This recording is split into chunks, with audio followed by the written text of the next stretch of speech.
من از پشت کوه اومدم، این شکلی نیست که به نظرم ارزش یا ضد ارزش باشه. من تلاش میکنم هر چیزی که هست و واقعی بگم. اومدم تهران دنبال کار بگردم. اون موقع از تهران برای این خوشم اومد، فکر میکردم میتونم بیام تهران شوهر کنم. اول بگو کندر کجاست؟ کندر دیگه همه میدونن دیگه، این دومین روستای جاده چالوس بعد از بیلقان. با ما از یه سنی به بعد گفتش که یا باید شوهر کنی یا باید خودت خرج زندگی تو بدی. من دختر بزرگ خانواده‌ام هستم. متروی کرج سوار مترو میشدم میمدم صادقیه و مثلا اون موقع دنبال کار میگشتم، ولی دنبال کار گشتن بخش جانبی هدفم بود. من همش تو ذهنم بود میام تهران یه شوهر پولداری پیدا میکنم مثلا. بعد دیگه ذهنم اینجوری نبود که خب شوهر پولدار تو مترو ممکنه نباشه. خب دیگه مثلا در اون حد مغزم کار میکرد.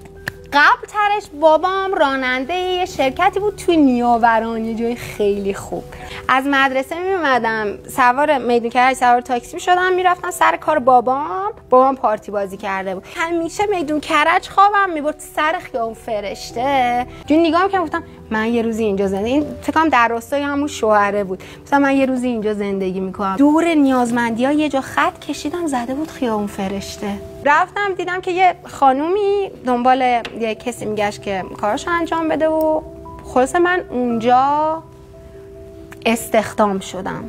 یعنی تیک اول آرزوام که خیابون فرشته بود خورد. با چه عنوان شغلی استخدام شدی؟ کاراشون رو انجام میدادم، یعنی حساب کتاباشون رو انجام میدادم، اگر کمکی میخواستن انجام میدادم و اینا. این خانم من خیلی باهاش صمیمی بودم به خاطر اینکه من عاشق پرادو ام. این پرادو داشت. بعد این هر جا میخواست بره این حال نش رانندگی کنه دیگه، پیر بود.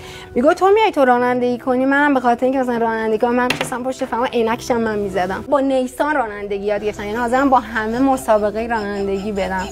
مثلا وقتی که میگو برو یه چیزی بخر بیار بیشتر حال میداد، خودش نبود که من میشستم عینکشو بعض وقتا عطرشم یواشکی میزدم و خیلی کیف میداد. یعنی من اون موقع ساکن فرشته بودم. کسی چه میدونست کجام و اینا. مثلا بگو کجا زندگی میکنی؟ فرشته.